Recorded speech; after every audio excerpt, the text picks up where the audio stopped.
जय श्री राम। श्री रामचरितमानस अर्थात श्री रामायण की रचना स्वयं शिव जी ने की है, जो तीनों प्रकार के दोषों, दुखों और दरिद्रता का नाश करने वाला सिद्ध हुआ है। श्री महादेव जी ने इसे रचकर अपने मन में रखा था और सुअवसर पाकर मां पार्वती से कहा। इसी से शिव जी ने इसे अपने मन में देखकर इसका सुंदर रामचरितमानस नाम रखा।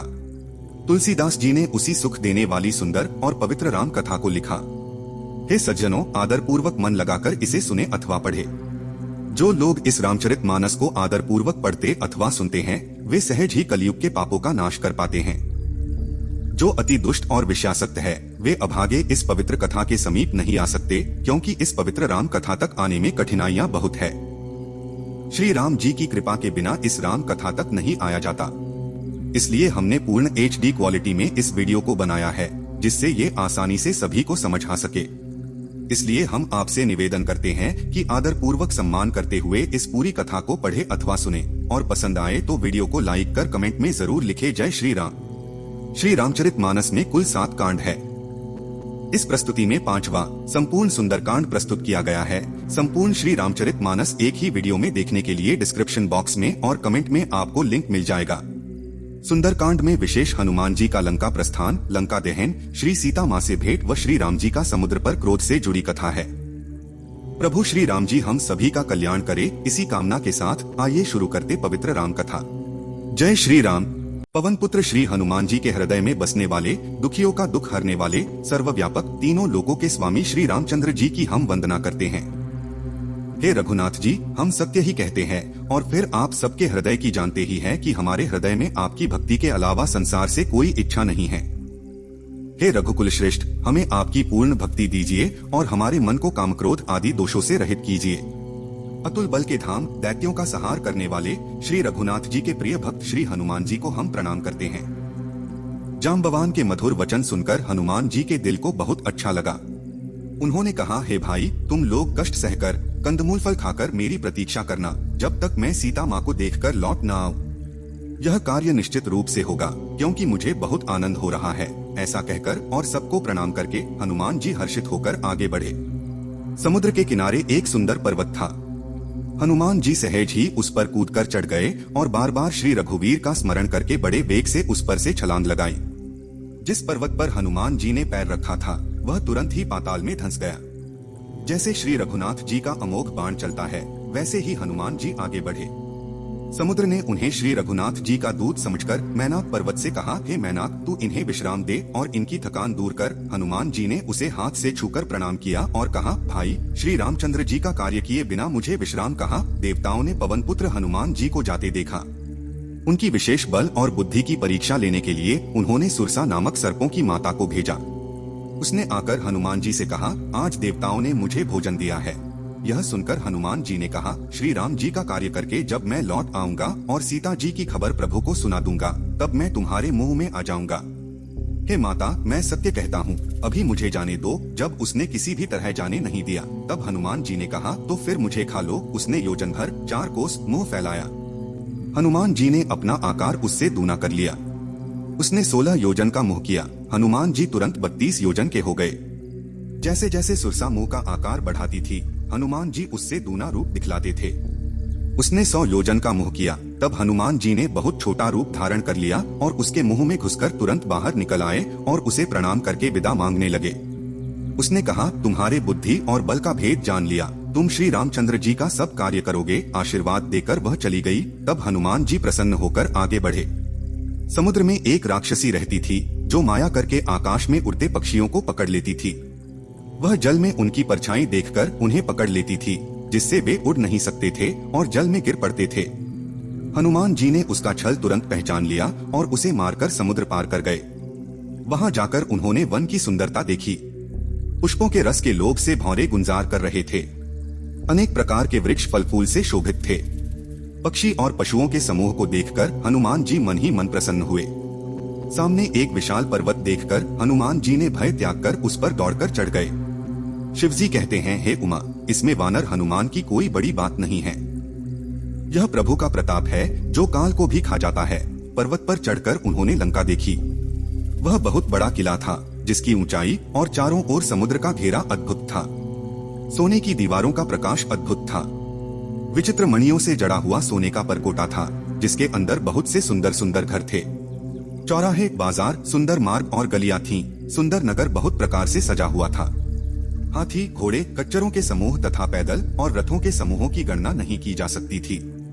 अनेक रूपों के राक्षसों की सेनाएं थीं, जिनकी अत्यंत बलवती सेना का वर्णन करना कठिन था। वन, बाग, उपवन, फुलवाड़ी, तालाब, कुएं और बावलियां सुशोभित थे। मनुष्य, नाग, देवताओं और गंधर्वों की कन्याएं अपने सौंदर्य से मुनियों के मन को मोह लेती थीं। कहीं पर्वत जैसे विशाल शरीर वाले बलवान पहलवान गरज रहे थे। वे अनेकों अखाड़ों में लड़ते और एक दूसरे को ललकारते थे। भयंकर शरीर वाले करोड़ों योद्धा नगर की चारों दिशाओं में पहरा दे रहे थे। कहीं दुष्ट राक्षस भैंसों, मनुष्यों, गायों, गधों और बकरों को खा रहे थे। तुलसीदास ने इनकी कथा इसीलिए संक्षेप में कही है कि ये श्री रामचंद्र जी के बाण रूपी तीर्थ में शरीर त्याग कर परमति पाएंगे। नगर के अधिकतर रखवालों को देखकर हनुमान जी ने सोचा कि बहुत छोटा रूप धारण कर रात में नगर में प्रवेश करूं। हनुमान जी मच्छर के समान छोटा रूप धारण कर भगवान श्री रामचंद्र जी का स्मरण करके लंका की ओर चले। लंका के द्वार पर लंकिनी नाम की एक राक्षसी रहती थी। उसने कहा, मेरा निरादर करके कहा जा रहा है। हे मूर्ख, तूने मेरा भेद नहीं जाना। जितने भी चोर हैं, वे सब मेरे आहार हैं। महाकपि हनुमान जी ने उसे एक घूंसा मारा, जिससे वह खून की उल्टी करती हुई धरती पर गिर पड़ी। वह लंकिनी फिर उठी और डर के मारे हाथ जोड़कर विनती करने लगी। उसने कहा, रावण को जब ब्रह्मा जी ने वर दिया था, तब चलते समय उन्होंने मुझे राक्षसों के विनाश की यह पहचान बताई थी कि जब तू बंदर के मारने से व्याकुल हो जाए, तब तू राक्षसों का सहार हुआ मानना। हे तात, मेरे बड़े पुण्य हैं, जो मैंने श्री रामचंद्र जी के दूत को अपनी आंखों से देखा है। लंकिनी ने कहा, हे तात, स्वर्ग और मोक्ष के सारे सुख भी उस सुख के बराबर नहीं हो सकते जो लव मात्र के सत्संग से मिलता है। अयोध्यापुरी के राजा श्री रघुनाथ जी को हृदय में रखे हुए नगर में प्रवेश करके सब कार्य कीजिए। उसने आगे कहा, श्री रामचंद्र जी के कृपा दृष्टि से विष अमृत हो जाता है, शत्रु मित्र बन जाते हैं, समुद्र गाय के खुर के बराबर हो जाता है, अग्नि में शीतलता आ जाती है और सुमेरु पर्वत धूल के समान हो जाता है। हनुमान जी ने बहुत छोटा रूप धारण किया और भगवान का स्मरण करके नगर में प्रवेश किया। उन्होंने एक एक महल की खोज की, जहाँ तहाँ असंख्य योद्धा देखे। फिर वे रावण के महल में गए। वह अत्यंत विचित्र था, जिसका वर्णन नहीं हो सकता। हनुमान जी ने उसे सोते हुए देखा, परंतु महल में सीता जी नहीं मिली। फिर एक सुंदर महल देखा, जहाँ भगवान का एक अलग मंदिर था। वह महल श्री राम जी के आयुध, धनुष बाण के चिन्हों से अंकित था। उसकी शोभा का वर्णन नहीं किया जा सकता। वहाँ तुलसी के नए नए वृक्ष देखकर हनुमान जी प्रसन्न हुए। लंका राक्षसों का निवास स्थान था, यहाँ सज्जन का निवास कहाँ? हनुमान जी मन में ऐसा सोचने लगे। उसी समय विभीषण जी जागे और उन्होंने राम नाम का उच्चारण किया। हनुमान जी ने उन्हें सज्जन समझा और हृदय में प्रसन्न हुए। हनुमान जी ने सोचा कि इनसे हठपूर्वक परिचय करूंगा, क्योंकि साधु से कार्य की हानि नहीं होती बल्कि लाभ ही होता है। ब्राह्मण का रूप धारण कर हनुमान जी ने उन्हें पुकारा। विभीषण जी तुरंत उठकर आए, प्रणाम किया और कुशल पूछी। उन्होंने कहा, हे ब्राह्मण देव, अपनी कथा कहिए। क्या आप हरिभक्तों में से हैं? क्योंकि आपको देखकर मेरे हृदय में अत्यंत प्रेम उमड़ रहा है। अथवा क्या आप स्वयं श्री राम जी हैं, जो मुझे दर्शन देकर कृतार्थ करने आए हैं? हनुमान जी ने श्री रामचंद्र जी की सारी कथा कहकर अपना नाम बताया। यह सुनते ही दोनों के शरीर पुलकित हो गए और श्री राम जी के गुण स्मरण कर दोनों मन में मग्न हो गए। विभीषण जी ने कहा, हे पवन पुत्र, मेरी स्थिति सुनिए। मैं यहाँ वैसे ही रहता हूँ जैसे दांतों के बीच में बेचारी जीव। हे तात, मुझे अनाथ जानकर सूर्यकुल के नाथ श्री रामचंद्र जी क्या कभी मुझ पर कृपा करेंगे? मेरा तामसी राक्षस शरीर होने से साधन तो कुछ बनता नहीं और न ही मन में श्री रामचंद्र जी के चरणों में प्रेम है। परंतु हे हनुमान, अब मुझे विश्वास हो गया कि श्री राम जी की मुझ पर कृपा है, क्योंकि हरि की कृपा के बिना संत नहीं मिलते। जब श्री रघुवीर ने कृपा की है, तभी आपने मुझे दर्शन दिए हैं। हनुमान जी ने कहा, हे विभीषण जी सुनिए, प्रभु की यही रीति है कि वे सेवक पर सदा ही प्रेम करते हैं। भला कहिए, मैं कौन बड़ा कुलीन हूँ, चंचल वानर हूँ और सब प्रकार से नीच हूँ। प्रातःकाल जो हम लोगों का नाम ले ले, उसे उस दिन भोजन नहीं मिलता। हे सखा सुनिए, मैं ऐसा अधम हूँ, पर श्री रामचंद्र जी ने मुझ पर भी कृपा की है। भगवान के गुणों का स्मरण कर हनुमान जी के दोनों नेत्रों में प्रेमाश्रु भर आए। जो जानते हुए भी ऐसे स्वामी को भुलाकर भटकते फिरते हैं, वे दुखी क्यों न हो? श्री राम जी के गुणों का स्मरण करते हुए उन्होंने परम शांति प्राप्त की। फिर विभीषण जी ने बताया कि सीता जी वहाँ किस प्रकार रहती थीं। तब हनुमान जी ने कहा, हे भाई, मैं माता सीता को देखना चाहता हूँ। विभीषण जी ने माता सीता के दर्शन के सारे उपाय बता दिए। तब हनुमान जी ने विदा ली और अशोक वन की ओर चल पड़े, जहाँ सीता जी रहती थीं। सीता जी को देखकर हनुमान जी ने मन ही मन प्रणाम किया। उन्हें बैठे बैठे रात्रि के चारों पहर बीत जाते हैं। शरीर कमजोर हो गया है और सिर पर जटाओं की एक लट है। हृदय में श्री रघुनाथ जी के गुणों का स्मरण करती रहती हैं। श्री जानकी जी की नजरें अपने चरणों पर टिकी हैं और मन श्री राम जी के चरणों में लीन है। जानकी जी को दुखी देखकर पवन पुत्र हनुमान जी बहुत दुखी हुए। हनुमान जी पेड़ों की पत्तियों में छिप गए और सोचने लगे कि हे भाई, क्या करूं? उसी समय बहुत सी स्त्रियों के साथ सज धज कर रावण वहां आया। उसने सीता जी को बहुत प्रकार से समझाया, साम, दान, भय और भेद दिखलाया। रावण ने कहा, हे सुमुखी सुनो, मैं मंदोदरी और अन्य रानियों को तुम्हारी दासी बना दूंगा, यह मेरा प्रण है। तुम एक बार मेरी ओर देखो तो सही। अपने प्रिय कोसलाधीश श्री रामचंद्र जी का स्मरण करके जानकी जी तिनके की आड़ करके कहने लगी, हे दशमुख सुन, जुगनू के प्रकाश से कमल खिल सकता है।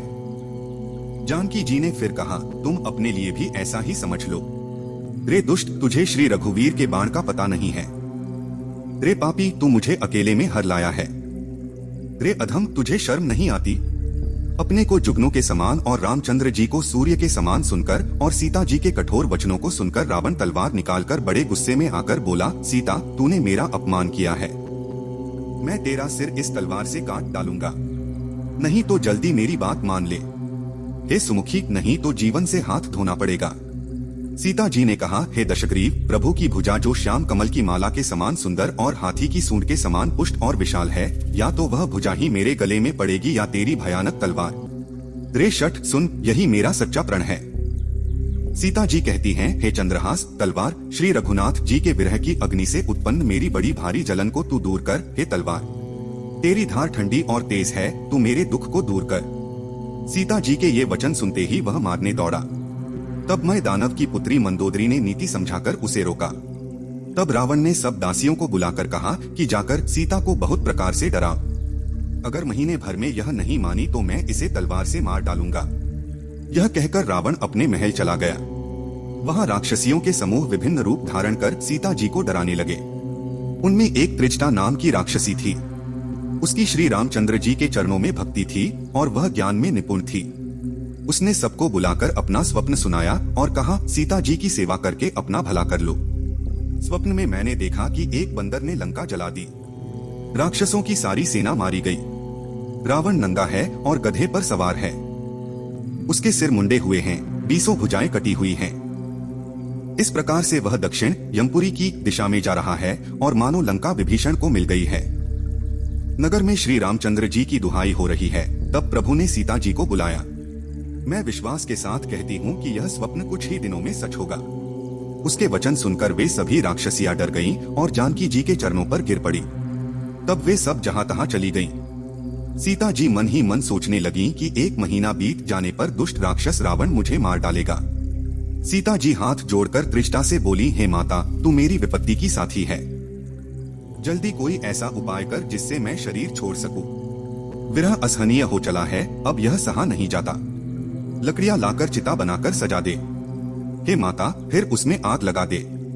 हे सयानी, तू मेरी प्रीति को सत्य कर दे। रावण की कांटे जैसी दुख देने वाली बातें कौन सुने। सीता जी के वचन सुनकर त्रिजटा ने उनके चरण पकड़कर उन्हें समझाया और प्रभु का प्रताप, बल और सुयश बताया। उसने कहा, हे सुकुमारी, सुनो, रात्रि के समय आग नहीं मिलेगी। ऐसा कहकर वह अपने घर चली गई। सीता जी मन ही मन कहने लगी, क्या करूं? विधाता ही विपरीत हो गया।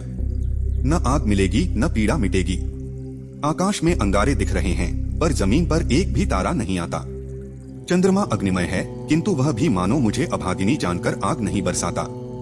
हे अशोक वृक्ष, मेरी विनती सुन। मेरा शोक हर ले और अपना अशोक नाम सार्थक कर। तेरे नए नए कोमल पत्ते अग्नि के समान हैं। अग्नि दे, विरह रोग का अंत कर। सीता जी को विरह से अत्यंत व्याकुल देखकर वह क्षण हनुमान जी को कल्प के समान बीता। तब हनुमान जी ने मन ही मन विचार किया और सीता जी के सामने अंगूठी डाल दी, मानो अशोक वृक्ष ने अंगारा दे दिया हो। सीता जी ने खुशी से उठकर उस अंगूठी को हाथ में ले लिया। जब उन्होंने राम नाम से अंकित अत्यंत सुंदर अंगूठी देखी तो वे चकित होकर उसे देखने लगी। हर्ष और विषाद से उनका हृदय भर आया। वे सोचने लगी कि श्री रघुनाथ जी को कौन जीत सकता है। ऐसी दिव्य अंगूठी किसी माया से नहीं बनाई जा सकती। सीता जी कई प्रकार के विचार कर रही थीं, तभी हनुमान जी ने मधुर वचन बोले। उन्होंने श्री रामचंद्र जी के गुणों का वर्णन किया, जिन्हें सुनते ही सीता जी का दुख दूर हो गया। वे कान और मन लगाकर उन्हें सुनने लगी। हनुमान जी ने आदि से लेकर अब तक की सारी कथा सुनाई। सीता जी ने कहा, जिसने कानों के लिए अमृत रूपी यह सुंदर कथा कही, वह हे भाई प्रकट क्यों नहीं होता। तब हनुमान जी पास चले गए। उन्हें देखकर सीता जी ने मुख फेर लिया। उनके मन में आश्चर्य हुआ। हनुमान जी ने कहा, हे माता जानकी, मैं श्री राम जी का दूत हूँ। करुणानिधान की सच्ची शपथ खाता हूँ। हे माता, यह अंगूठी मैं ही लाया हूँ। श्री राम जी ने मुझे आपके लिए यह निशानी दी है। सीता जी ने पूछा, नर और वानर का संग कैसे हुआ। तब हनुमान जी ने जैसे संग हुआ था वह सब कथा कही। हनुमान जी के प्रेमयुक्त वचन सुनकर सीता जी का विश्वास हो गया कि यह श्री रघुनाथ जी का सच्चा सेवक है। भगवान का सेवक जानकर अत्यंत प्रीति हो गई। नेत्रों में प्रेमाश्रु भर आए और शरीर पुलकित हो गया। सीता जी ने कहा, हे तात हनुमान, विरह सागर में डूबती हुई मुझको तुम जहाज बने। मैं बलिहारी जाती हूँ। अब छोटे भाई लक्ष्मण जी सहित श्री रामचंद्र जी का कुशल मंगल कहो। श्री रघुनाथ जी तो कोमल हृदय और कृपालु हैं। फिर हे हनुमान, उन्होंने किस कारण यह निष्ठुरता धारण की है। सेवक को सुख देना उनकी स्वाभाविक बात है। वे श्री रघुनाथ जी क्या कभी मेरी भी याद करते हैं। हे तात, क्या कभी उनके कोमल सावले अंगों को देखकर मेरे नेत्र शीतल होंगे। मुंह से वचन नहीं निकलता, नेत्रों में विरह के आंसू भर आए। बड़े दुख से वे बोली, हाँ नाथ, आपने मुझे बिल्कुल ही भुला दिया। सीता जी को विरह से अत्यंत व्याकुल देखकर हनुमान जी ने कोमल और विनीत वचन बोले, हे माता, सुंदर कृपा के धाम प्रभु भाई लक्ष्मण जी के साथ कुशल हैं, परंतु आपके दुख से दुखी हैं। हे माता, मन में ग्लानि न मानिए। श्री रामचंद्र जी के हृदय में आपसे दूना प्रेम है। हे माता, अब धीरज धरकर श्री रघुनाथ जी का संदेश सुनिए। ऐसा कहकर हनुमान जी प्रेम से गदगद हो गए। उनके नेत्रों में प्रेमाश्रु भर आए।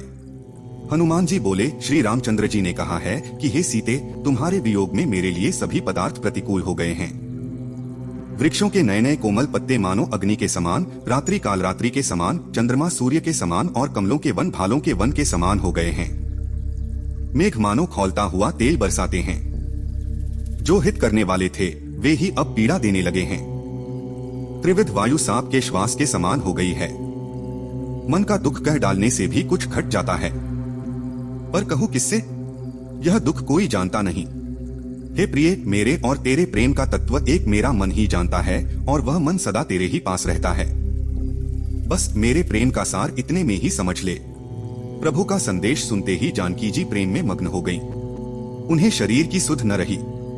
हनुमान जी ने कहा, हे माता, हृदय में धैर्य धारण करो और सेवकों को सुख देने वाले श्री राम जी का स्मरण करो।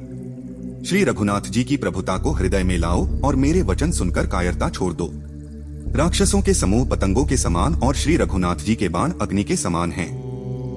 हे माता, हृदय में धैर्य धारण करो और राक्षसों को जला हुआ समझो। श्री रामचंद्र जी ने यदि खबर पाई होती तो वे विलंब न करते।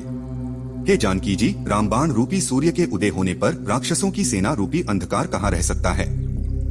हे माता, मैं आपको अभी यहाँ से लिवा जाऊं, पर श्री रामचंद्र जी की शपथ है, मुझे उनकी आज्ञा नहीं है।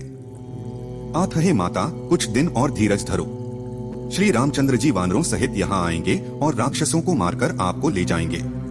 नारद आदि ऋषिमुनि तीनों लोकों में उनका यश गाएंगे। सीता जी ने कहा, हे पुत्र, सब वानर तुम्हारे ही समान छोटे छोटे होंगे, राक्षस तो बड़े बलवान योद्धा हैं। आठ मेरे हृदय में बड़ा संदेह होता है कि तुम जैसे बंदर राक्षसों को कैसे जीतेंगे। यह सुनकर हनुमान जी ने अपना शरीर प्रकट किया। सोने के पर्वत के आकार का विशाल शरीर था, जो युद्ध में शत्रुओं के हृदय में भय उत्पन्न करने वाला अत्यंत बलवान और वीर था। तब उसे देखकर सीता जी के मन में विश्वास हुआ। हनुमान जी ने फिर छोटा रूप धारण कर लिया। हे माता, सुनो, वानरों में बहुत बल बुद्धि नहीं होती, परंतु प्रभु के प्रताप से बहुत छोटा सर्प भी गरुड़ को खा सकता है। भक्ति, प्रताप, तेज और बल से सनी हुई हनुमान जी की वाणी सुनकर सीता जी के मन में संतोष हुआ। उन्होंने श्री राम जी के प्रिय जानकर हनुमान जी को आशीर्वाद दिया कि हे तात, तुम बल और शील के निधान हो। हे पुत्र, तुम अजर, अमर और गुणों के खजाने हो। श्री रघुनाथ जी तुम पर बहुत कृपा करें। प्रभु कृपा करें। ऐसा सुनते ही हनुमान जी पूर्ण प्रेम में मग्न हो गए। हनुमान जी ने बार बार सीता जी के चरणों में सिर नवाया और फिर हाथ जोड़कर कहा, हे माता, अब मैं कृतार्थ हो गया। आपका आशीर्वाद अमोघ है, यह बात प्रसिद्ध है। हे माता सुनो, सुंदर फल वाले वृक्षों को देखकर मुझे बड़ी भूख लगाई है। सीता जी ने कहा, हे बेटा सुनो, बड़े योद्धा राक्षस इस वन की रखवाली करते हैं। हनुमान जी ने कहा, हे माता, यदि आप मन में प्रसन्न होकर आज्ञा दें तो मुझे उनका भय बिल्कुल नहीं है। हनुमान जी को बुद्धि और बल में निपुण देखकर जानकी जी ने कहा, जाओ। हे तात, श्री रघुनाथ जी के चरणों को हृदय में धारण करके मीठे फल खाओ। वे सीता जी को सिर नवाकर चले और बाग में घुस गए। फल खाए और वृक्षों को तोड़ने लगे। वहाँ बहुत से योद्धा रखवाले थे।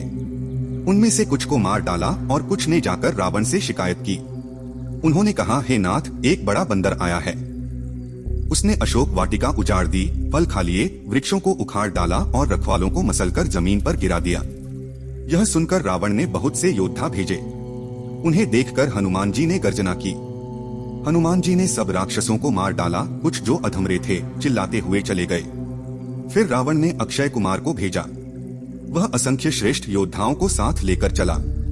उसे आते देखकर हनुमान जी ने एक वृक्ष लेकर ललकारा और उसे मारकर जोर से गर्जना की। उन्होंने सेना में से कुछ को मार डाला और कुछ को मसल दिया। कुछ को पकड़ पकड़कर धूल में मिला दिया। कुछ ने फिर जाकर शिकायत की कि हे प्रभु, बंदर बहुत ही बलवान है। पुत्र का वध सुनकर रावण क्रोधित हो उठा और उसने बलवान मेघनाद को भेजा। उसने कहा कि हे पुत्र, मारना नहीं, उसे बांध लाना। उस बंदर को देखा जाए कि कहाँ का है। इंद्र को जीतने वाला अतुलनीय योद्धा मेघनाद चला। भाई का मारा जाना सुन उसे क्रोध आया। हनुमान जी ने देखा कि अब की भयानक योद्धा आया है। तब वे गर्जना करते हुए दौड़े। उन्होंने एक बहुत बड़ा वृक्ष उखाड़ लिया और लंकेश्वर रावण के पुत्र मेघनाद को रथहीन कर दिया। उसके साथ जो बड़े योद्धा थे उन्हें पकड़ पकड़कर हनुमान जी मसलने लगे। उन्हें मारकर फिर मेघनाद से लड़ने लगे। वे ऐसे मालूम होते थे जैसे दो गजराज भिड़ गए हों। हनुमान जी ने उसे एक घूंसा मारकर वृक्ष पर चढ़ गए। उसे क्षण भर के लिए मूर्छा आ गई। फिर उठकर उसने बहुत माया रची, परंतु पवन पुत्र उससे जीते नहीं जाते। अंत में उसने ब्रह्मास्त्र का प्रयोग किया। तब हनुमान जी ने मन में विचार किया कि यदि ब्रह्मास्त्र को नहीं मानता हूँ तो उसकी महिमा मिट जाएगी। उसने हनुमान जी को ब्रह्मबाण मारा, जिसके लगते ही वे वृक्ष से नीचे गिर पड़े, परंतु गिरते समय भी उन्होंने बहुत सी सेना मार डाली। जब उसने देखा कि हनुमान जी मूर्छित हो गए हैं, तब वह उन्हें नागपाश से बांधकर ले गया। शिवजी कहते हैं, हे भवानी, जिनका नाम जपकर ज्ञानी मनुष्य संसार के बंधन को काट डालते हैं, उनका दूत कहीं बंधन में आ सकता है। किंतु प्रभु के कार्य के लिए हनुमान जी ने स्वयं को बंधा लिया। बंदर का बांधा जाना सुनकर राक्षस दौड़े और तमाशा देखने के लिए सब सभा में आए। हनुमान जी ने जाकर रावण की सभा देखी। उसकी अत्यंत विशाल वैभव कुछ कहा नहीं जाता। देवता और दिक्पाल हाथ जोड़े बड़ी नम्रता के साथ भयभीत होकर रावण का रुख देख रहे हैं। उसका ऐसा प्रताप देखकर भी हनुमान जी के मन में जरा भी डर नहीं हुआ। वे निर्भीक खड़े रहे, जैसे सर्पों के समूह में गरुड़ निर्भीक रहते हैं। हनुमान जी को देखकर रावण ने दुर्वचन कहे और जोर से हंसा। फिर पुत्र के मारे जाने का ध्यान करते ही उसका मन उदास हो गया। लंकापति रावण ने कहा, रे वानर, तू कौन है? किसके बल पर तूने इस वन को उजाड़ दिया? क्या तूने कभी मेरा नाम और यश नहीं सुना? रे धूर्त, तुझे देखकर मुझे आश्चर्य होता है। तूने किस अपराध से राक्षसों को मारा? रे मूर्ख, बता, क्या तुझे अपने प्राणों का डर नहीं है? हनुमान जी ने कहा, हे रावण, सुन, जिनका बल पाकर माया संपूर्ण ब्रह्मांडों की रचना करती है, जिनके बल से हे दशानन ब्रह्मा विष्णु महेश सृष्टि का सृजन पालन और संहार करते हैं, जिनके बल से सहस्रमुख शेष जी पर्वत और वन सहित समस्त ब्रह्मांड को धारण करते हैं, जो देवताओं की रक्षा के लिए विभिन्न रूप धारण करते हैं और जो तुम्हारे जैसे मूर्खों को शिक्षा देने वाले हैं, जिन्होंने शिवजी के कठोर धनुष को तोड़ दिया और साथ ही राजाओं के गर्व को चूर कर दिया, जिन्होंने खर, दूषण, त्रिशिरा और बाली को मार डाला, जो सभी अतुलनीय बलवान थे, जिनके थोड़े से बल से तुमने समस्त चराचर जगत को जीत लिया और जिनकी प्रिय पत्नी को तुम चोरी से हर लाए हो, मैं उन्हीं का दूत हूँ। मैं तुम्हारी शक्ति को भली भांति जानता हूँ। सहस्रबाहु से तुम्हारी लड़ाई हुई थी और बाली से युद्ध करके तुमने यश प्राप्त किया था। हनुमान जी के वचन सुनकर रावण ने हंसकर बात टाल दी। हे राक्षसों के स्वामी, मुझे भूख लगी थी, इसलिए मैंने फल खाए और वानर स्वभाव के कारण वृक्ष तोड़ दिए। हे राक्षसों के राजा, देह सबको प्रिय है। कुमार्ग पर चलने वाले राक्षस जब मुझे मारने लगे तो जिन्होंने मुझे मारा मैंने भी उन्हें मारा। इस पर तुम्हारे पुत्र ने मुझे बांध लिया। मुझे अपने बांधे जाने की कोई लज्जा नहीं है। मैं तो अपने प्रभु का कार्य करना चाहता हूँ। हे रावण, मैं हाथ जोड़कर तुमसे निवेदन करता हूँ, तुम अहंकार छोड़कर मेरी बात सुनो। तुम अपने पवित्र कुल का विचार करो और भ्रम छोड़कर भगवान को भजो। जो देवता, राक्षस और समस्त चराचर को खा जाता है, वह काल भी जिनसे डरता है, उनसे बैर मत करो और जानकी जी को वापस कर दो। श्री रघुनाथ जी शरणागतों के रक्षक और दया के सागर हैं। शरण में जाने पर प्रभु तुम्हारे अपराध भुलाकर तुम्हें अपनी शरण में रख लेंगे। तुम श्री राम जी के चरणों को हृदय में धारण करो और लंका का स्थिर राज्य करो। ऋषि पुलस्त्य जी का यश निर्मल चंद्रमा के समान है। उस चंद्रमा में तुम कलंक न बनो। राम नाम के बिना वाणी सुशोभित नहीं होती। मदमोह को छोड़कर विचार करो। हे रावण, सब गहनों से सजी हुई सुंदरी स्त्री भी कपड़ों के बिना शोभा नहीं पाती। राम विमुख पुरुष की संपत्ति और प्रभुता रहते हुए भी समाप्त हो जाती है और उसका होना न होने के समान है। जिन नदियों के मूल में कोई जलस्रोत नहीं है, वे वर्षा बीत जाने पर सूख जाती हैं। हे रावण, सुनो, मैं प्रतिज्ञा करके कहता हूँ कि राम विमुख की रक्षा करने वाला कोई नहीं है। हजारों शंकर, विष्णु और ब्रह्मा भी श्री राम जी के विरोधी को नहीं बचा सकते। अज्ञान जनित तमरूप अभिमान का त्याग कर दो और भगवान श्री रामचंद्र जी का भजन करो। यद्यपि हनुमान जी ने भक्ति, ज्ञान, वैराग्य और नीति से परिपूर्ण बहुत ही हित की वाणी कही, फिर भी वह महान अभिमानी रावण हंसकर बोला कि हमें यह बंदर बड़ा ज्ञानी गुरु मिला। रे दुष्ट, तेरी मृत्यु निकट आ गई है। अधम, मुझे शिक्षा देने चला है। हनुमान जी ने कहा, इससे उल्टा ही होगा, अर्थात मृत्यु तेरी निकट आई है, मेरी नहीं। यह तेरा भ्रम है, मैंने प्रत्यक्ष जान लिया है। हनुमान जी के वचन सुनकर रावण बहुत क्रोधित हो गया और बोला, अरे इस मूर्ख का प्राण शीघ्र ही क्यों नहीं हर लेते। यह सुनते ही राक्षस उन्हें मारने दौड़े। तभी मंत्रियों के साथ विभीषण जी वहां आ पहुंचे। उन्होंने सिर नवाकर और बहुत विनय करके रावण से कहा कि दूत को मारना उचित नहीं है, यह नीति के विरुद्ध है। हे गोसाई, कोई दूसरा दंड दिया जाए। सबने कहा, भाई यह सलाह उत्तम है। यह सुनते ही रावण हंसकर बोला, अच्छा तो बंदर को अंगभंग करके भेज दिया जाए। मैं सबको समझाकर कहता हूँ कि बंदर की ममता पूंछ पर होती है। आध तेल में कपड़ा डुबोकर उसे इसकी पूंछ में बांधकर फिर आग लगा दो। जब बिना पूंछ का यह बंदर अपने स्वामी के पास जाएगा, तब यह मूख अपने मालिक को साथ ले आएगा। जिनकी इसने बहुत प्रशंसा की है, मैं जरा उनकी शक्ति तो देखूं। यह वचन सुनते ही हनुमान जी मन में मुस्कुराए और मन ही मन बोले कि मैं जान गया, सरस्वती जी इसे ऐसी बुद्धि देने में सहायक हुई हैं।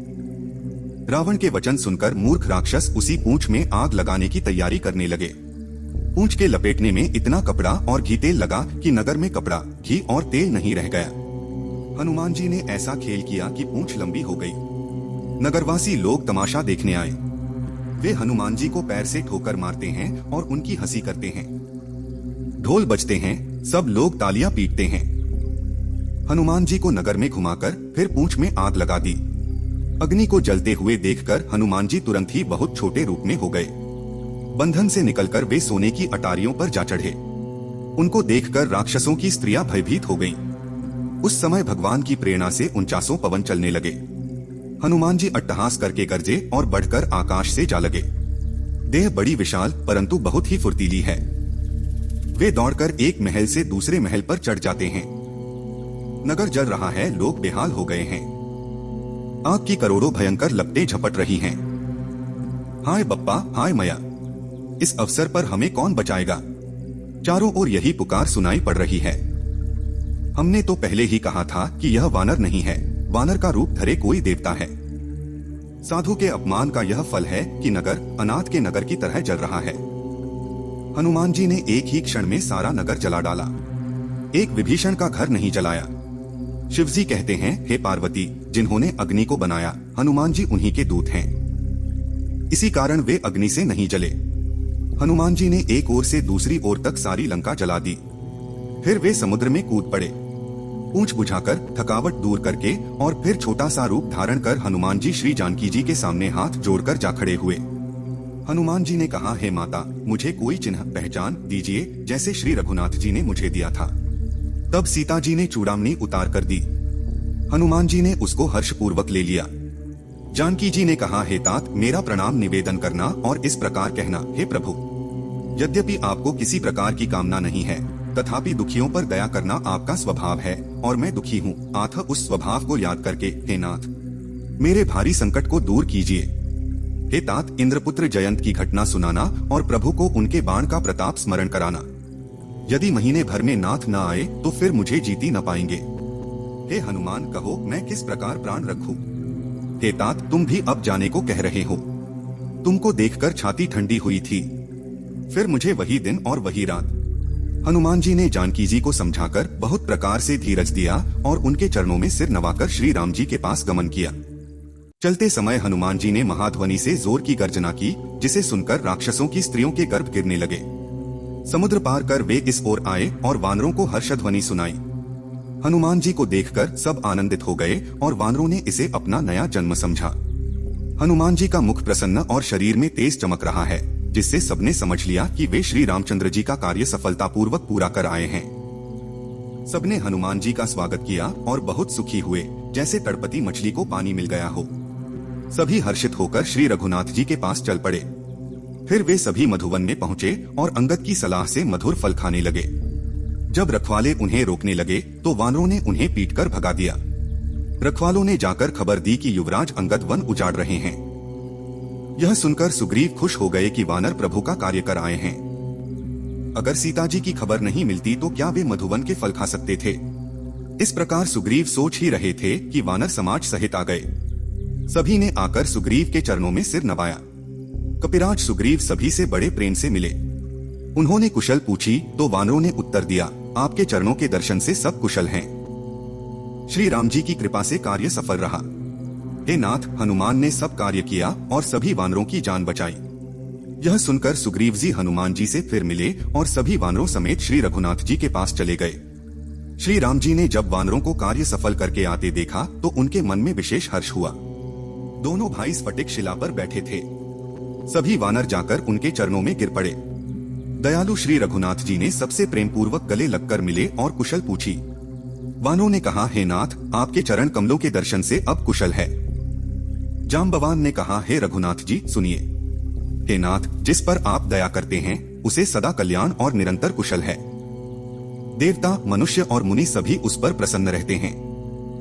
वही विजयी है, वही विनयी है और वही गुणों का समुद्र बन जाता है।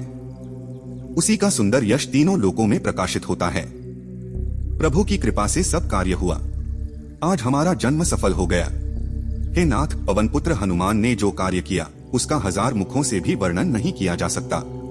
तब जाम्बवान ने हनुमान जी के सुंदर कार्य श्री रघुनाथ जी को सुनाए। वे सुनकर श्री रामचंद्र जी के मन को बहुत अच्छे लगे। उन्होंने हर्षित होकर हनुमान जी को फिर हृदय से लगा लिया और कहा, हे तात, बताओ सीता किस प्रकार रहती और अपने प्राणों की रक्षा करती हैं? हनुमान जी ने कहा, आपका नाम रात दिन पहरा देने वाला है, आपका ध्यान ही रक्षा है।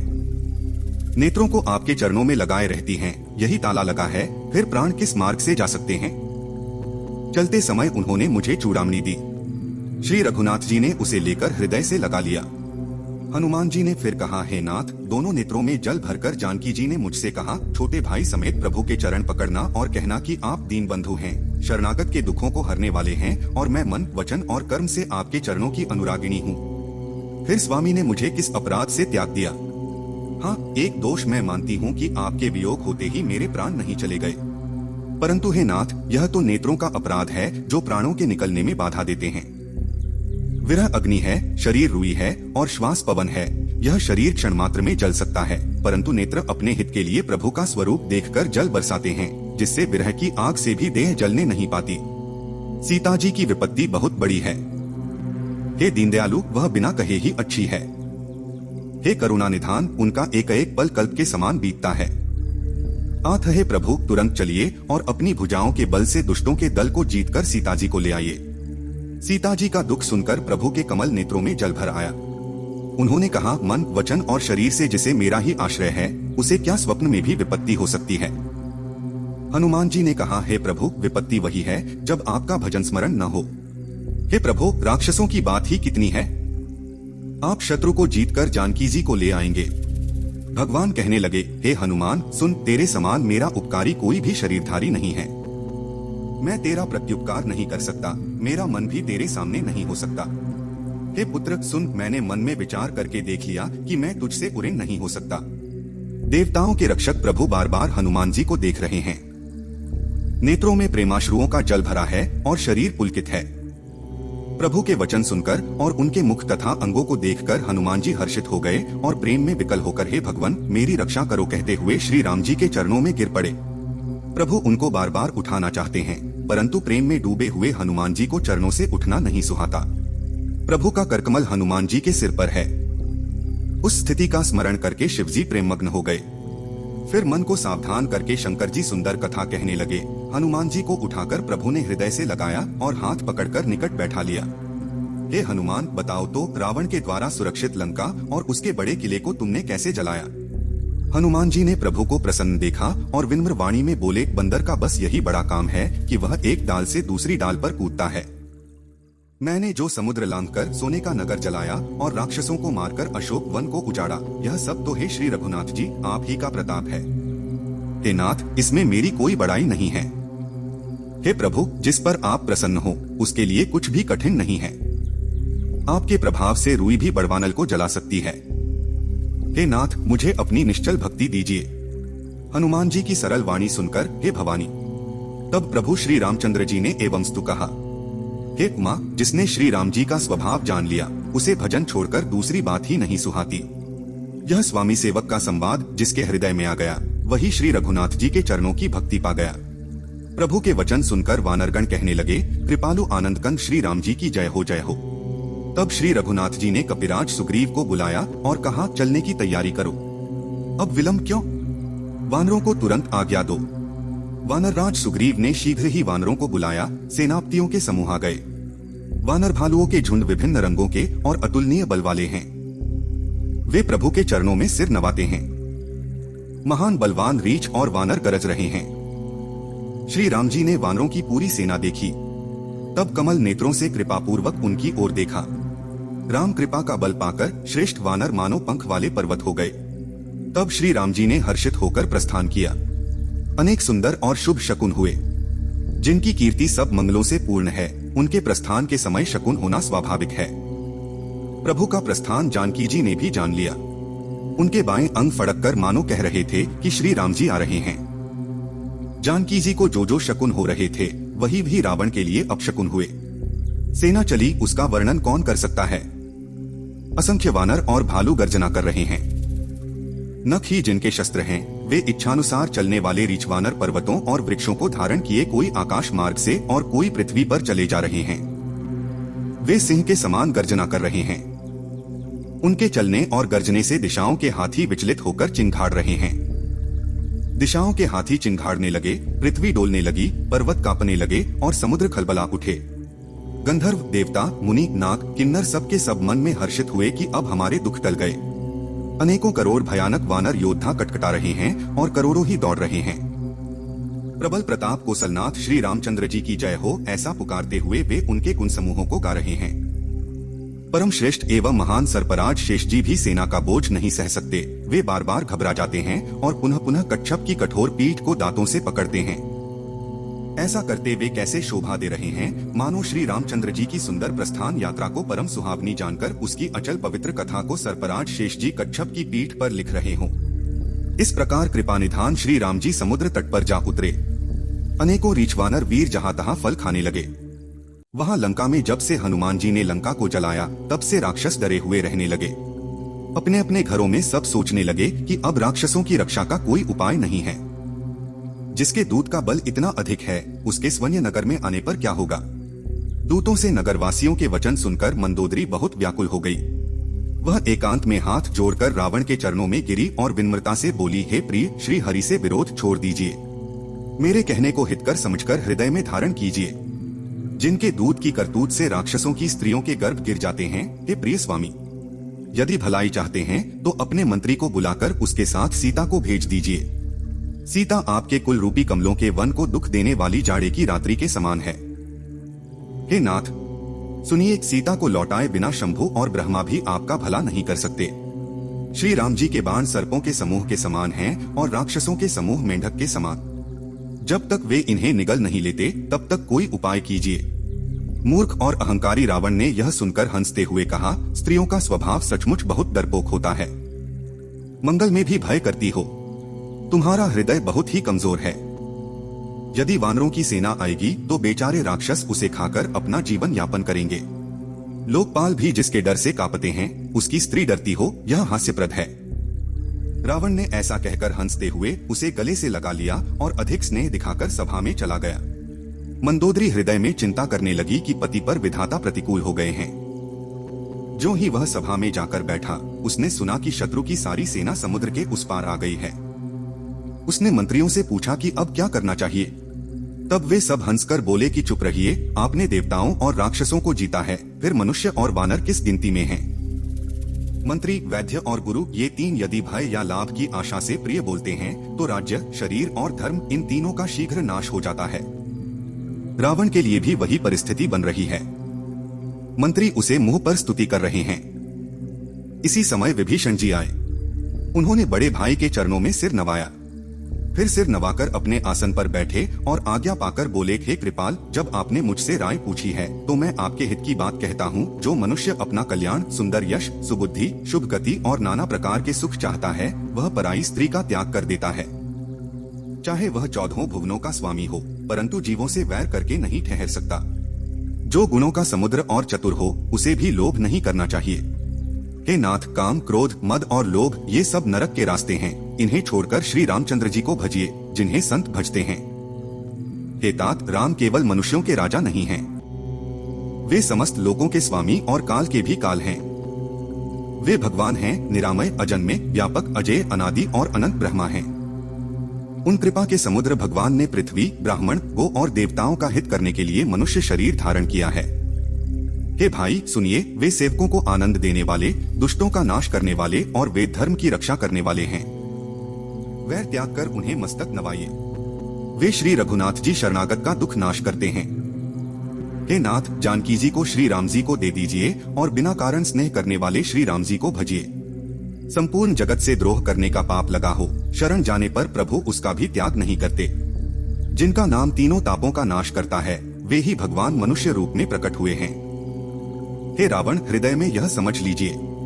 हे दशशीष, मैं बार बार आपके चरणों में गिरता हूँ और विनती करता हूँ कि मान, मोह और मद को त्याग कर आप कौशलपति श्री राम जी का भजन कीजिए। मुनि पुलस्त्य जी ने अपने शिष्य के हाथ यह संदेश भेजा है। हे तात, मैंने यह सुंदर अवसर पाकर तुरंत ही आपसे कह दी। माल्यवान नाम का एक बुद्धिमान मंत्री था। उसने विभीषण के वचन सुनकर बहुत प्रसन्नता से कहा, हे तात, आपके छोटे भाई नीति विभूषण हैं। विभीषण जो कह रहे हैं उसे हृदय में धारण कीजिए। रावण ने कहा, ये दोनों मूर्ख शत्रु की महिमा बखान रहे हैं। यहाँ कोई है, इन्हें दूर करो। तब माल्यवान तो घर लौट गया और विभीषण हाथ जोड़कर फिर कहने लगे, हे नाथ, पुराण और वेद ऐसा कहते हैं कि सुबुद्धि और कुबुद्धि सबके हृदय में रहती है। जहाँ सुबुद्धि है वहाँ सुख रहता है और जहाँ कुबुद्धि है वहाँ विपत्ति रहती है। आपके हृदय में कुबुद्धि आ बसी है, इसी से आप हित को अहित और शत्रु को मित्र मान रहे हैं। जो राक्षस कुल के लिए कालरात्रि के समान है, उन सीता पर आपकी बड़ी प्रीति है। हे तात, मैं चरण पकड़कर आपसे भीख मांगता हूँ कि आप मेरा आग्रह स्वीकार कीजिए। श्री राम जी को सीता जी दे दीजिए, जिससे आपका अहित न हो। विभीषण ने पंडितों, पुराणों और वेदों द्वारा अनुमोदित वाणी से नीति बखान कर कही, परंतु उसे सुनते ही रावण क्रोधित होकर उठा और बोला, रे दुष्ट, अब मृत्यु तेरे निकट आ गई है। अरे मूर्ख, तू मेरे ही अन्न से पल रहा है, पर शत्रु का पक्ष अच्छा लगता है। बता, जगत में ऐसा कौन है जिसे मैंने अपनी भुजाओं के बल से न जीता हो? मेरे नगर में रहकर तपस्वियों पर प्रेम करता है। मूर्ख, उन्हीं से जा मिल और उन्हीं को नीति बता। ऐसा कहकर रावण ने उसे लात मारी, पर छोटे भाई विभीषण ने बार बार उसके चरण ही पकड़े। शिवजी कहते हैं, हे उमा, संत की यही महिमा है कि वे बुराई करने पर भी भलाई ही करते हैं। विभीषण जी ने कहा, आप मेरे पिता के समान हैं, मुझे मारा सो अच्छा ही किया, परंतु हे नाथ, आपका भला श्री राम जी को भजने में ही है। इतना कहकर विभीषण अपने मंत्रियों को साथ लेकर आकाश मार्ग में गए और सबको सुनाकर कहने लगे।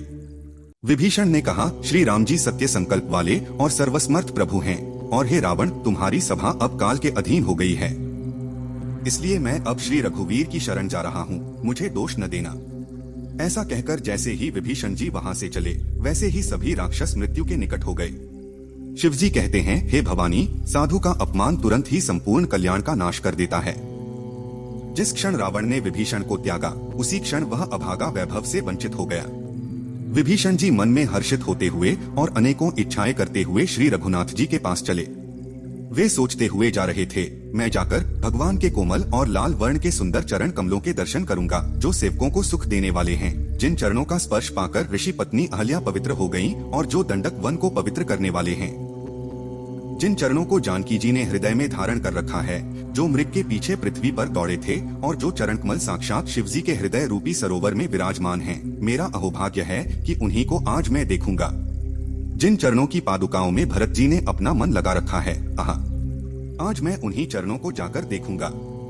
इस प्रकार प्रेम सहित विचार करते हुए वे शीघ्र ही समुद्र के इस पार आ गए, जहाँ श्री रामचंद्र जी की सेना थी।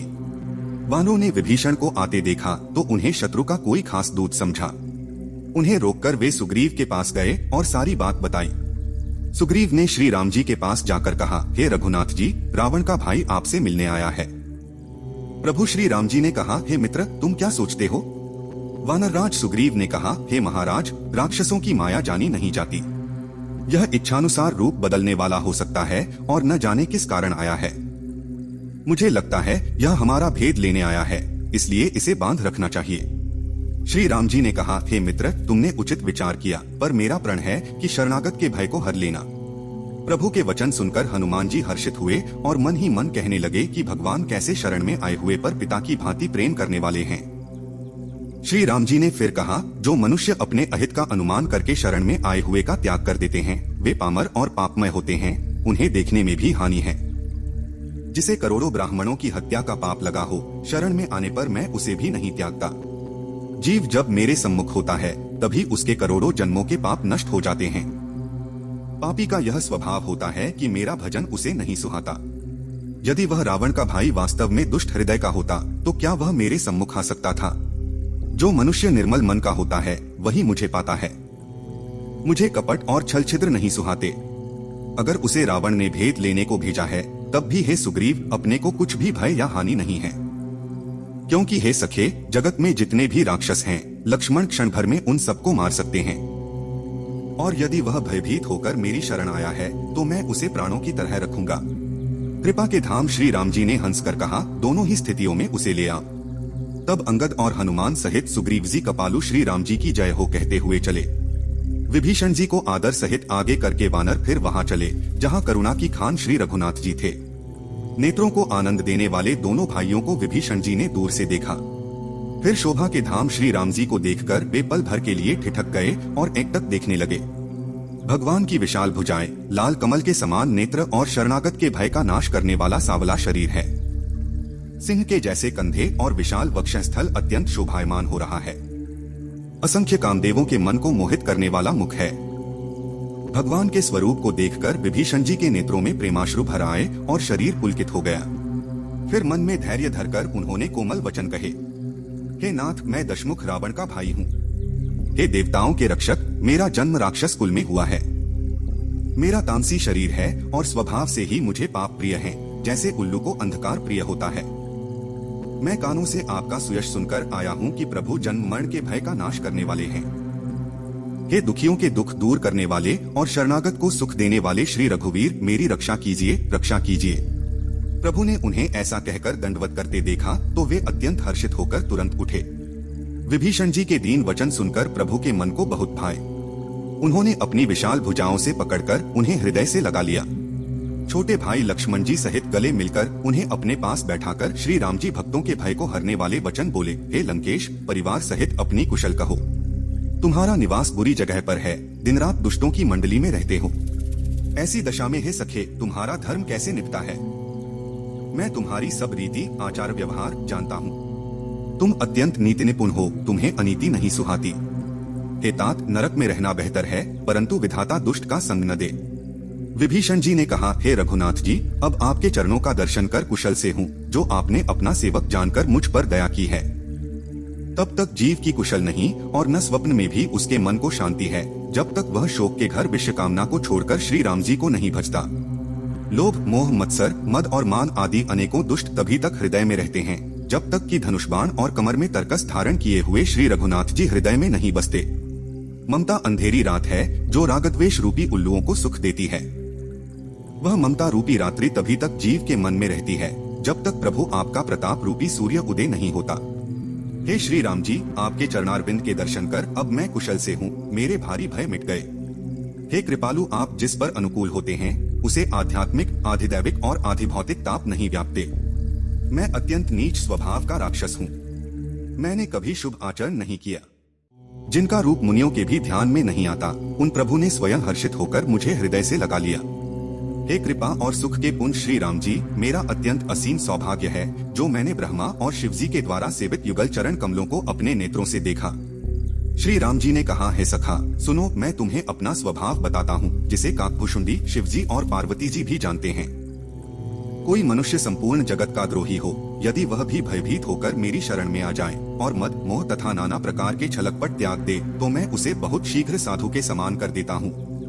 माता, पिता, भाई, पुत्र, स्त्री, शरीर, धन, घर, मित्र और परिवार, इन सब के ममत्व रूपी तागों को बटोरकर और उन सब की एक डोरी बनाकर उसके द्वारा जो अपने मन को मेरे चरणों में बांध देता है। सारे सांसारिक संबंधों का केंद्र मुझे बना लेता है, जो समदर्शी है, जिसे कुछ इच्छा नहीं है और जिसके मन में हर्ष, शोक और भय नहीं है।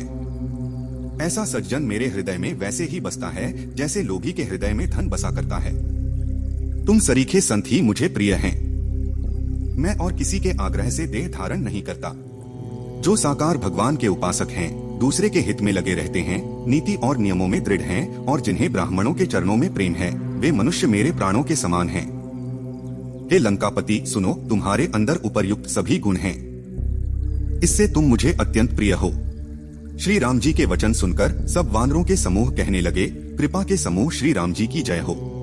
प्रभु की वाणी सुनते हैं और उसे कानों के लिए अमृत मानकर विभीषण जी संतुष्ट नहीं होते हैं। वे बार बार श्री राम जी के चरण कमलों को पकड़ते हैं। अपार प्रेम है, हृदय में समाता नहीं है।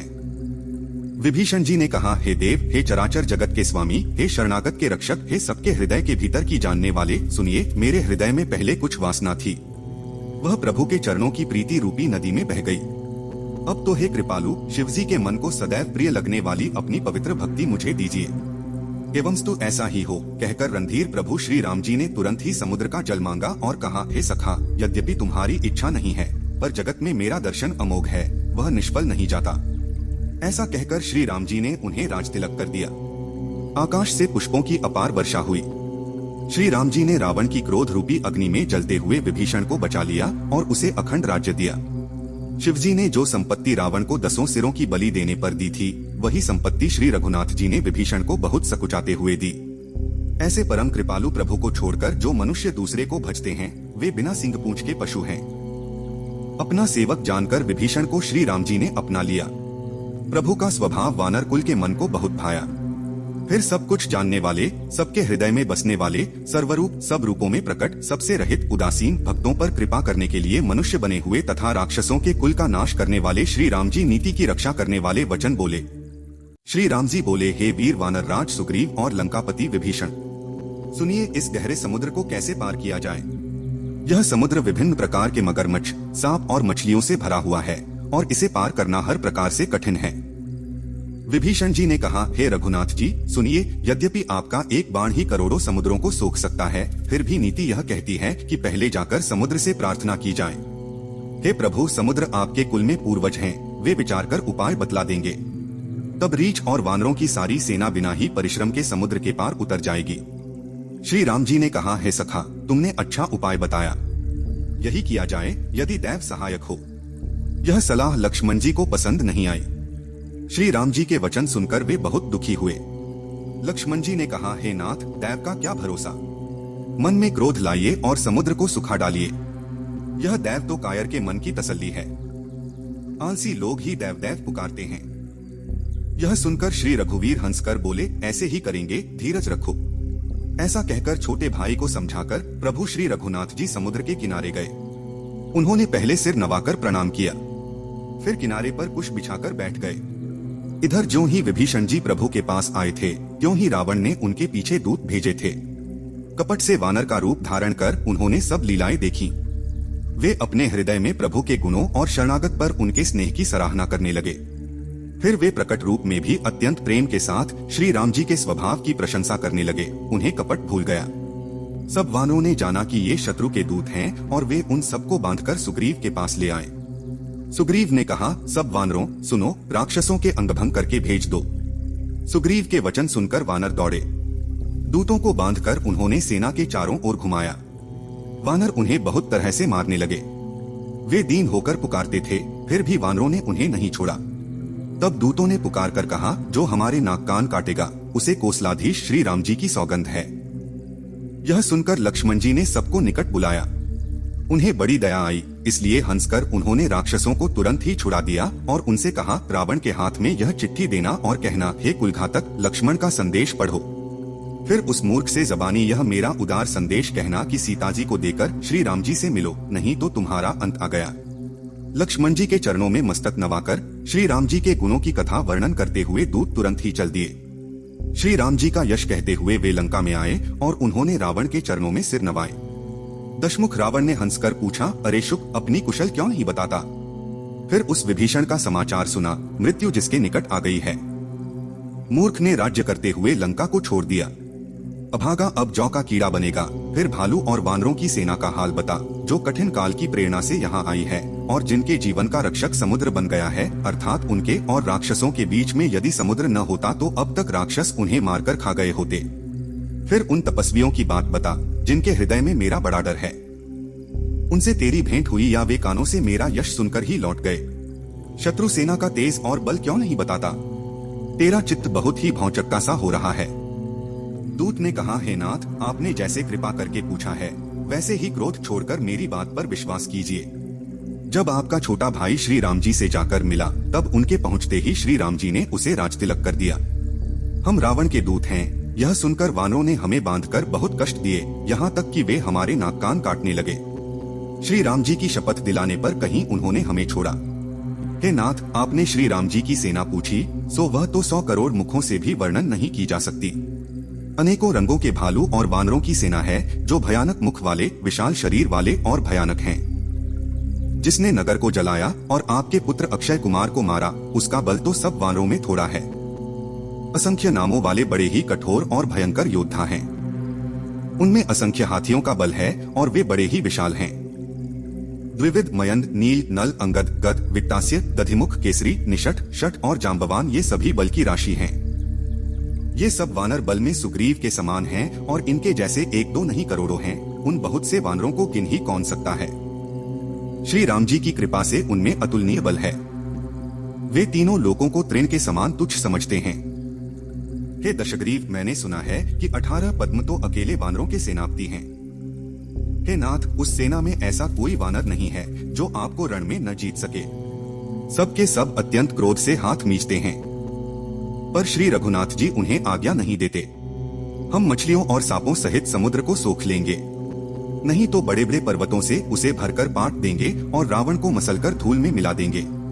सब वानर ऐसे ही वचन कह रहे हैं। सब सहज ही निडर हैं, इस प्रकार गरजते और डपटते हैं मानो लंका को निगल ही जाना चाहते हैं। सब वानर भालू सहज ही शूरवीर हैं, फिर उनके सिर पर प्रभु सर्वेश्वर श्री राम जी हैं। हे रावण, वे संग्राम में करोड़ों कालों को जीत सकते हैं। श्री रामचंद्र जी के सामर्थ्य, बल और बुद्धि की अधिकता को लाखों शेष भी नहीं गा सकते। वे एक ही बाण से सैकड़ों समुद्रों को सोख सकते हैं, परंतु नीति निपुण श्री राम जी ने नीति की रक्षा के लिए आपके भाई से उपाय पूछा। आपके भाई के वचन सुनकर श्री राम जी समुद्र से राह मांग रहे हैं। उनके मन में कृपा भी है, इसलिए वे उसे सोखते नहीं। दूत के ये वचन सुनते ही रावण खूब हंसा और बोला, जब ऐसी बुद्धि है तभी तो वानरों को सहायक बनाया है। स्वाभाविक ही डरपोक विभीषण के वचन को प्रमाण करके उन्होंने समुद्र से मचलना ठाना है। अरे मूर्ख, झूठी बड़ाई क्या करता है? बस मैंने शत्रु राम के बल और बुद्धि की थाह पाली। ऐसे वचन सुनकर दूत को गुस्सा आया। समय समझकर पत्रिका निकाली और कहा, श्री राम जी के छोटे भाई लक्ष्मण ने यह पत्रिका दी है। हे नाथ, इसे पढ़वाकर मन ठंडा कीजिए। रावण ने हंसकर उसे बाएं हाथ से लिया और मंत्री को बुलवाकर वह मूर्ख उसे पढ़ने लगा। पत्रिका में लिखा था, अरे मूर्ख, केवल बातों से ही मन को रिझाकर अपने कुल को नष्ट भ्रष्ट न कर। श्री राम जी से विरोध करके तू विष्णु, ब्रह्मा और महेश की शरण जाने पर भी नहीं बचेगा। या तो अभिमान छोड़कर अपने छोटे भाई विभीषण की तरह प्रभु के चरण कमलों का दास बन जा, अथवा रे दुष्ट, श्री राम जी के बाण रूपी अग्नि में परिवार सहित जल जा, दोनों में से जो अच्छा लगे सो कर। पत्रिका सुनते ही रावण मन में भयभीत हो गया, परंतु मुख से मुस्कुराता हुआ वह सबको सुनाकर कहने लगा, जैसे कोई पृथ्वी पर पड़ा हुआ हाथ से आकाश को पकड़ने की चेष्टा करता हो, वैसे ही यह छोटा तपस्वी लक्ष्मण डींग हाँकता है। शुक दूत ने कहा, हे नाथ, अभिमानी स्वभाव को छोड़कर इस पत्र में लिखी सभी बातों को सत्य समझिए। क्रोध छोड़कर मेरा वचन सुनिए। हे नाथ, श्री राम जी से वैर त्याग दीजिए। यद्यपि श्री रघुवीर समस्त लोगों के स्वामी हैं, पर उनका स्वभाव अत्यंत ही कोमल है। मिलते ही प्रभु आप पर कृपा करेंगे और आपका एक भी अपराध वे हृदय में नहीं रखेंगे। जानकी जी श्री रघुनाथ जी को दे दीजिए। हे प्रभु, इतना कहना मेरा कीजिए। जब उसने जानकी जी को देने के लिए कहा, तब दुष्ट रावण ने उसे लात मारी। वह भी विभीषण की तरह चरणों में सिर नवाकर वहीं चला जहां कृपासागर श्री रघुनाथ जी थे। प्रणाम करके उसने अपनी कथा सुनाई और श्री राम जी की कृपा से अपनी गति पाई। शिवजी कहते हैं, हे भवानी, वह ज्ञानी मुनि था, अगस्त्य ऋषि के शाप से राक्षस हो गया था। बार बार श्री राम जी के चरणों की वंदना करके वह मुनि अपने आश्रम को चला गया। इधर 3 दिन बीत गए, लेकिन समुद्र ने श्री राम जी की प्रार्थना नहीं मानी। तब श्री राम जी ने क्रोध में कहा, बिना भय के प्रेम नहीं होता। लक्ष्मण, धनुष बाण लाओ, मैं अग्निबाण से इस समुद्र को सुखा दूंगा। मूर्ख से विनती, कपटी से प्रेम, कंजूस से उदारता की बात, ममता में फंसे व्यक्ति से ज्ञान की चर्चा, अत्यंत लोभी से वैराग्य की बात, क्रोधी से शांति की बात और कामी से भगवान की कथा का वही फल होता है जो बंजर जमीन में बीज बोने से होता है, यानी व्यर्थ। ऐसा कहकर श्री राम जी ने धनुष चढ़ाया। यह विचार लक्ष्मण जी को अच्छा लगा। प्रभु ने भयंकर अग्निबाण चलाया, जिससे समुद्र में आग की लपटें उठी। मगरमच्छ, सांप और मछलियां व्याकुल हो उठी।